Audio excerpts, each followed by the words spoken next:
I wanted to look up an article that I had written that was about kind of the disappearance of Black women from intersectionality studies.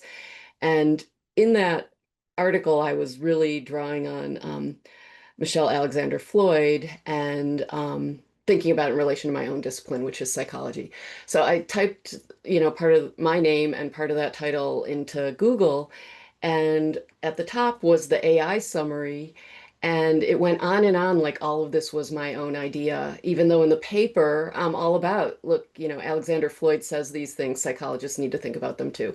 And then it concluded with the greatest hit of citing Kim Crenshaw.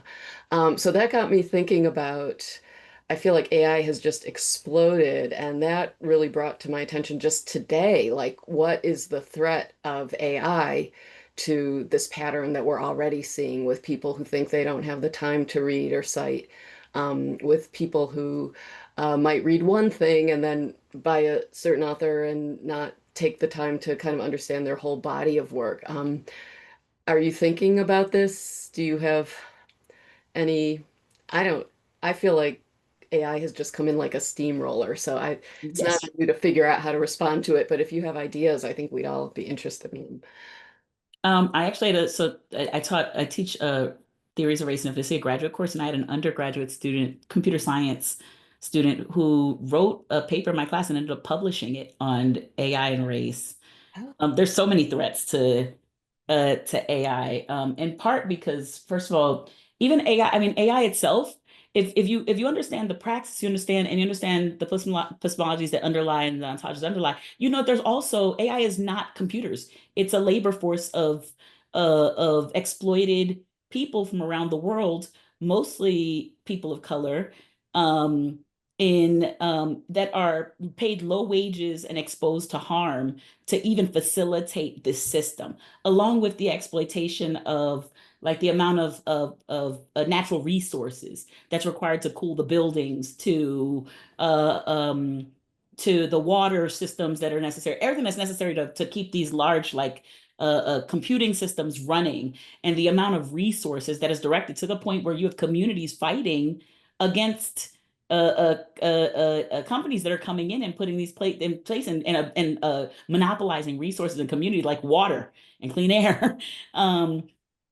So like, let's start with that. The foundation of it is grounded in the very kind of like systems of oppression that also reify like these practices of citation and exclusion and erasure. Um, so no, but that is a starting point. I also just from I worry. I said this earlier, I think in my introduction, like part of it is like we're now in a place where people want to move fast. They believe like technology is facilitated moving fast. right. But part of like being in space with Black women is it's like moving slow creates such beauty. The Mm. best food, the best time spent with friends, the like the best ideas and laughs, the best joy, the so many things, the best care and love and hugs, our hugs that are slow. Everything is like when you take time to like enjoy and to like think, we create so much beauty and magic in the world. And in this moving fast, we've lost all of that. And for what? We keep on being told. I mean, I think I go to like Ruha Benjamin's work for this, like thinking about the way that all of this has like made us believe that somehow that we're creating a utopian, rather we're creating like dystopias, right? Um, where we're constantly running even faster, hoping to fix the things that the very things we're using have created. The fast kind of summary of our books. I was telling my husband the other day, like now people are putting whole books into AI and having it spit out summaries of chapters, uh, um, or are using it to engage. Now it can write whole things for you and it's bringing in the references. What is it actually doing and what are you creating? What do you imagine is the actual product and the contribution, and what's the goal that we imagine? So it's a lot of times, and I understand it like wholeheartedly as somebody who has who's on the autism spectrum, who's ADHD, who struggles to write, who's a primary breadwinner, who's a mother, like all these kinds of things take up so much time, who's a caretaker, and yet even with that, I know that beyond what I need to survive, like the capital I need to create to pay my bills in this system, that when I run, I don't, I lose something really important Mhm. in that process. And I think that collectively in our running, we've lost a lot. And AI is just, I think it's a part of a larger system of facilitating that. It's not just AI, it's the way we've engaged technology to speed us up as though we're getting somewhere faster and we're not really getting anywhere, like running Mhm. on a hamster wheel.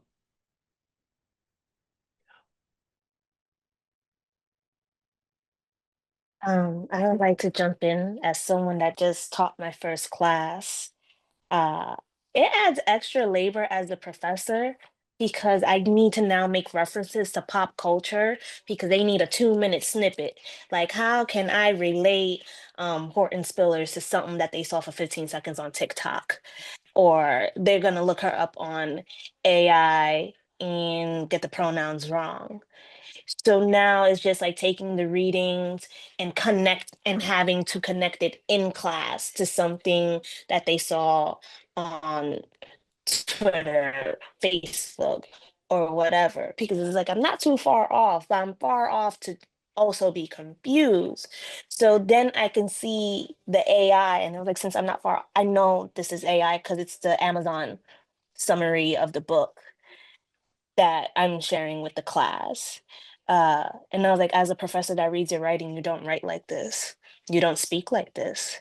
And this is way too advanced. So now I have turned every class into a skills lab. You're going to write in front of me, like physically, pen, paper in front of me. And I think that as AI progress, we are literally losing skills. Like the ability to recite sonnets and stuff was lost when we started writing, and now we're moving beyond writing. I don't understand some of these students' handwriting anymore because everything is typed up through AI.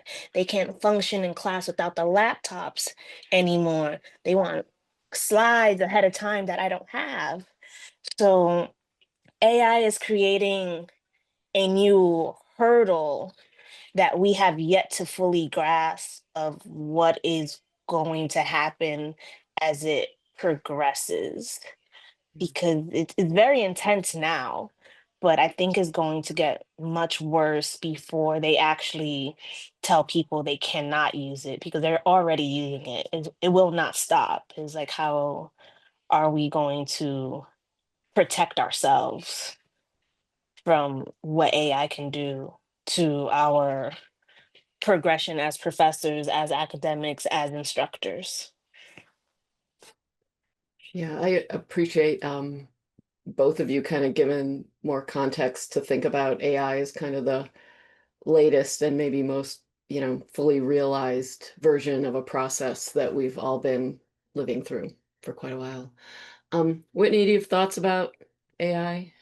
I appreciate your like entry to this question because I think so I'm in agreement. And I will not go into my rant right now. That's always in my back pocket. But I do think that, it's relying on often, yeah, exploited labor and algorithms. And so the algorithms are using extant data. And so if we have poor citational politics already, they're putting these numbers together and it's only going to reproduce and expand. So it's not going to be helpful there. They're looking at who's cited and it's going to go further. And now, yeah, they will continue to think in sociology that Emile Durkheim is Emily because they have no, like, it's so far removed. Um, but to your point, like this is you did the labor to do citations and to capture and to honor somebody's name, and AI is completely wiping that down, right? Because they don't have the nuance to like do what we are tasked to do as intellectuals. And so that's a problem because it's like, okay, if we have made an intervention in our own work to do the deep study, the slow work that makes it more beautiful, and then AI is like cutting the corner, that's an additional layer that I think is really troubling.